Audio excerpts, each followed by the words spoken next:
All right, guys, it is wiring time on the Freedom Civic, and I've got a pile of parts we need to go over now. So we went with the FT550 nano wideband. So this is all plug and play through CAN bus. We've got our CAN EGTs. We've got our EGT sensors.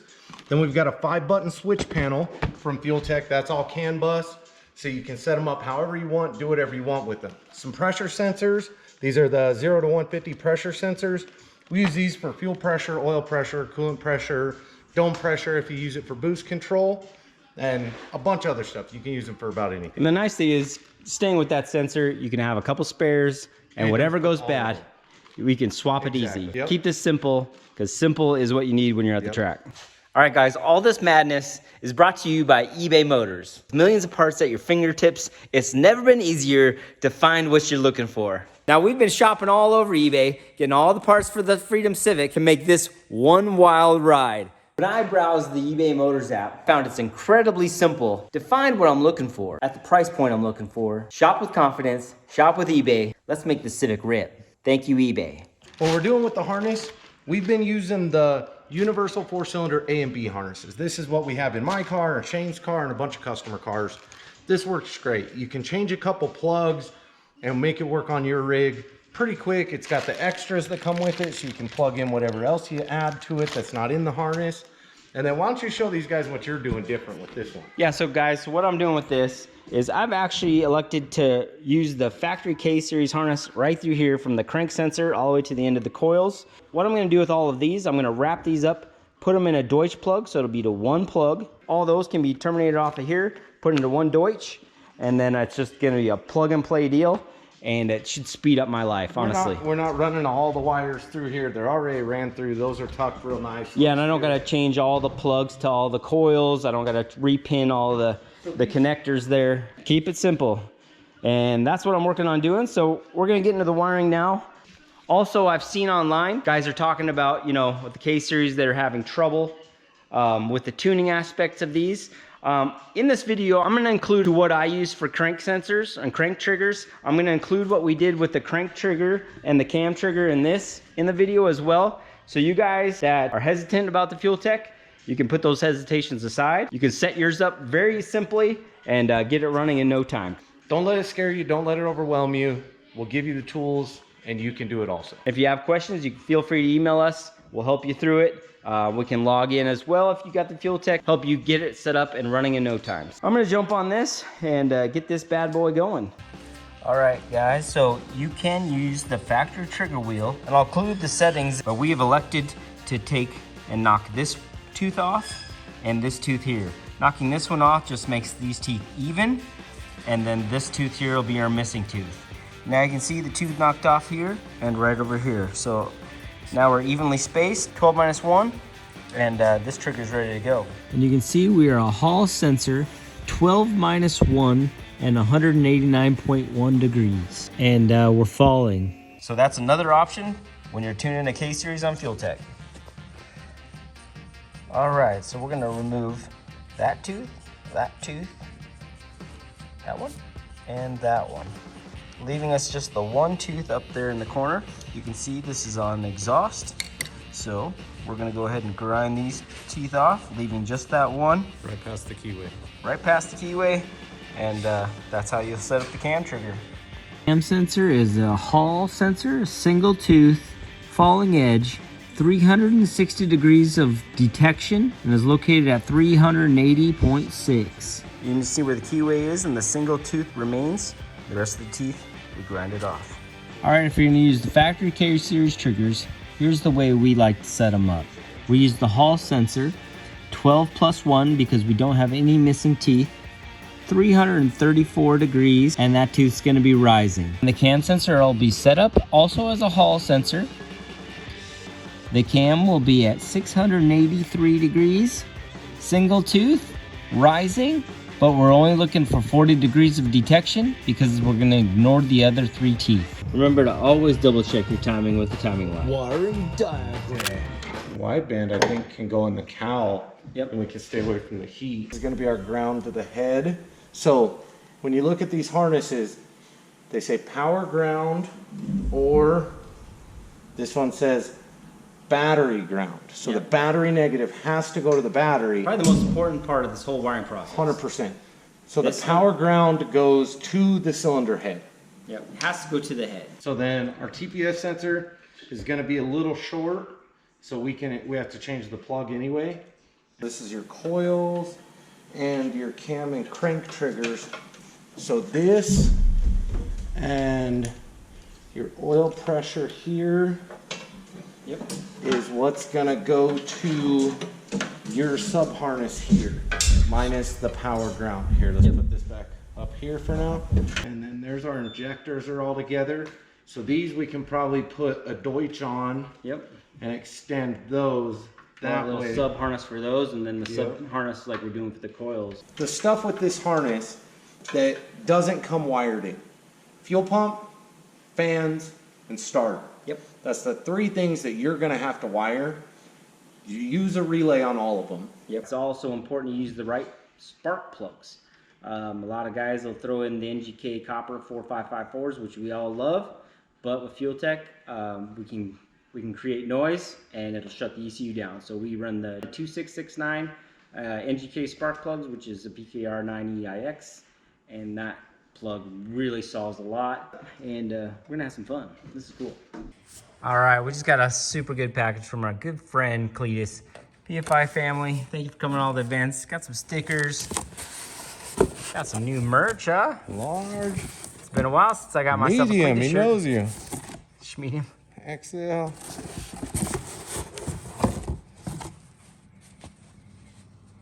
Matty hat. Cletus hats. Very cool. Awesome, man. Sweet. Thanks, I like Cletus. these. I like these stickers. Yeah, those are sweet. Christmas. It looks like. Yeah. Bam. All right, since I got 24 wires and 2 Deutsch pins that are 12 pin apiece, I don't want both plugs to have the same side.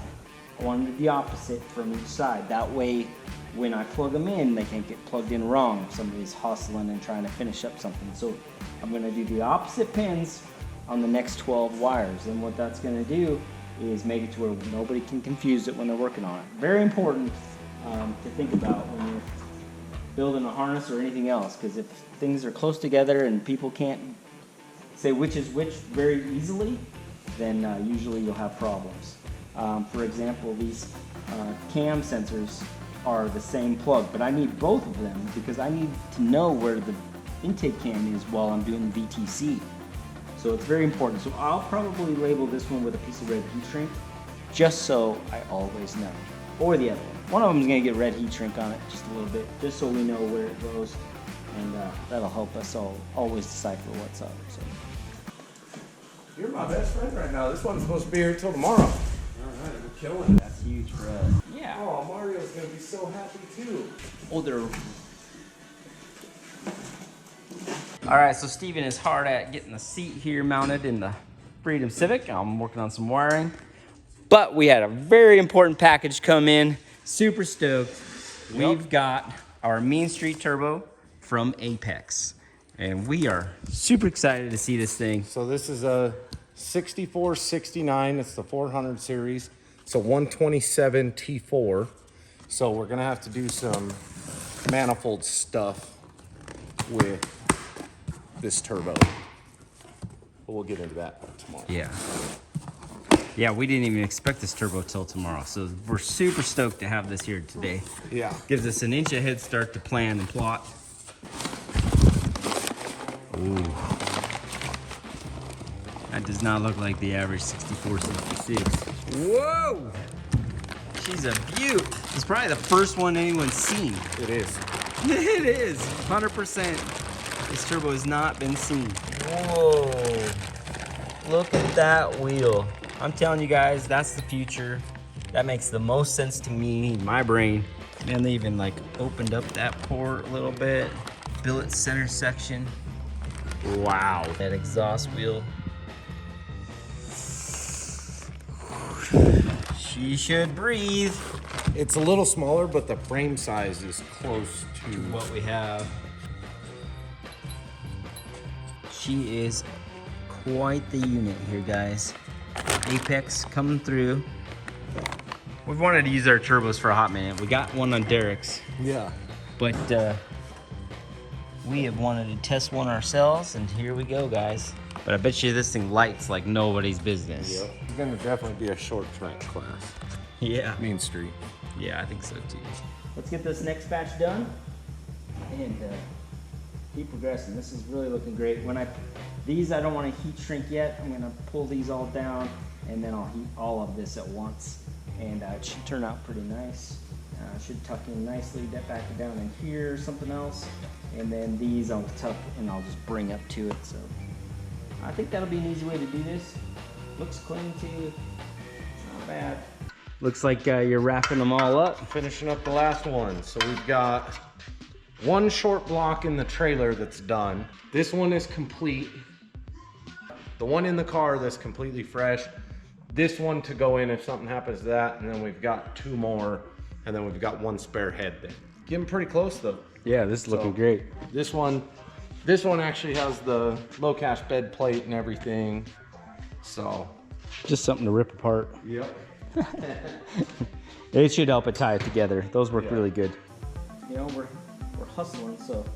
And then these are the grounds for the coils. So there's 1, 2, 3, 4 wires. These I'm just gonna put a ring terminal on. These will go right to the cylinder head, and that'll give the coils somewhere to fire directly there.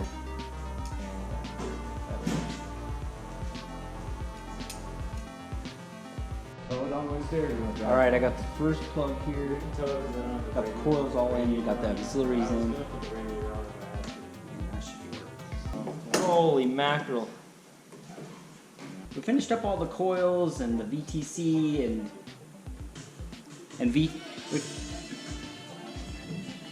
all right, we finished up the coils, the VTC and the VTech, and the crank and cam sensors. So that's all bundled here. I really like how this turned out. It's functional, it's easy to work on. These can come in and out real fast. Very pleased with all of that. Next, I've got to do the injectors. So I've already gone through and I put all my injectors into this plug right here. So I'm gonna have a sub harness that comes from this Deutsch to these injectors as well.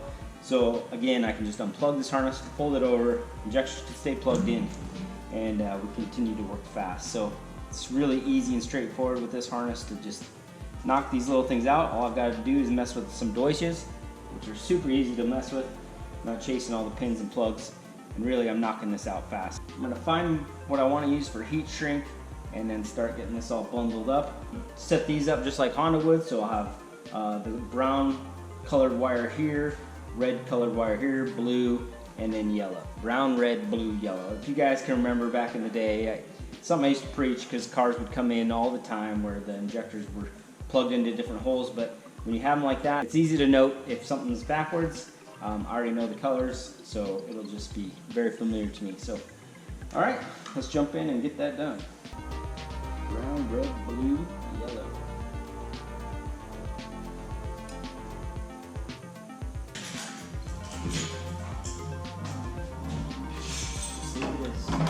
Sleep it is. Thank you for staying out past your bedtime for us. We do appreciate it. That's how we keep the lights on. Down. Yeah. So they're still there. Yeah. So nothing lost in translation. Yeah.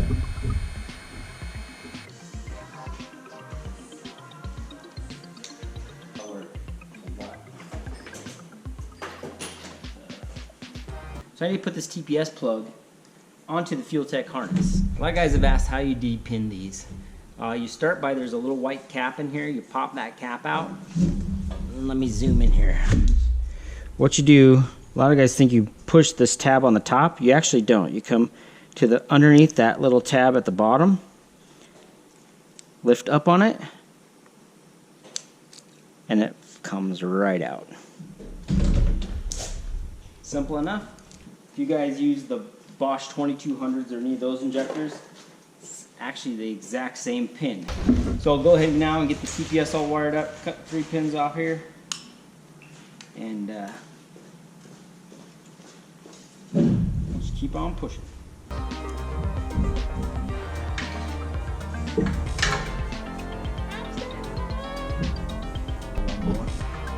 That's at 4%, not 3%.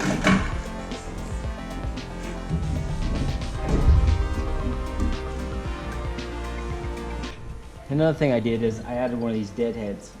So FuelTech already ran a power wire out to the engine bay, but I've got a few things that need power. I got VTEC needs power, VTC needs power, the boost control is going to need power, and my alternator is going to need power. So I used one of these distribution blocks. Now these ones are pretty cool because you have a top row of 7 and a bottom row of 7.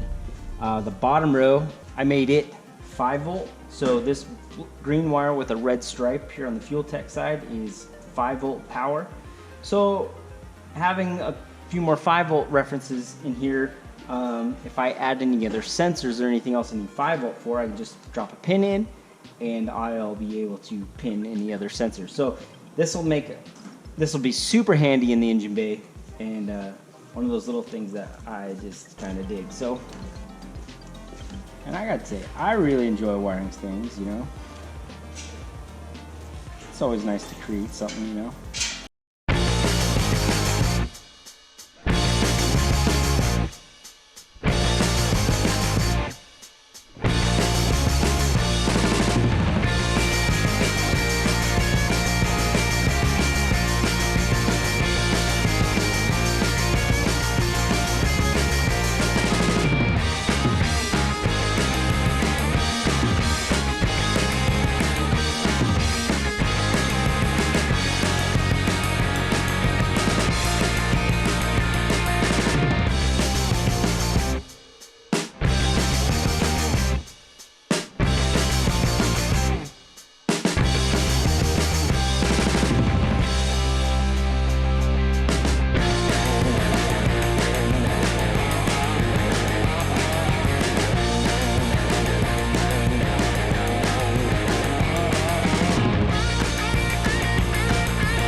This baby is coming out sick, boys. Hell yeah. Pumped to bring it to you guys. It's over here. All right, yep, we're gonna call it a night there. We got some wiring done. It's looking sharp, digging that a lot. It's really coming out nice. Where's Gordo? Chilling Yeah, on the couch. There's Gordo, holding the couch down. Yep. We found him, everybody. That aren't oh yeah. Key cutter. Yeah. Gordo is a key cutter. Yeah. I stick a microscope in the lock and I nibble the key down to work. Well, we missed your laugh. Oh, thanks. I miss laughing. Look, I'm doing his crazy zoom. Oh no, the zoom! The zoom! I don't have any cavities. Probably. Wild man.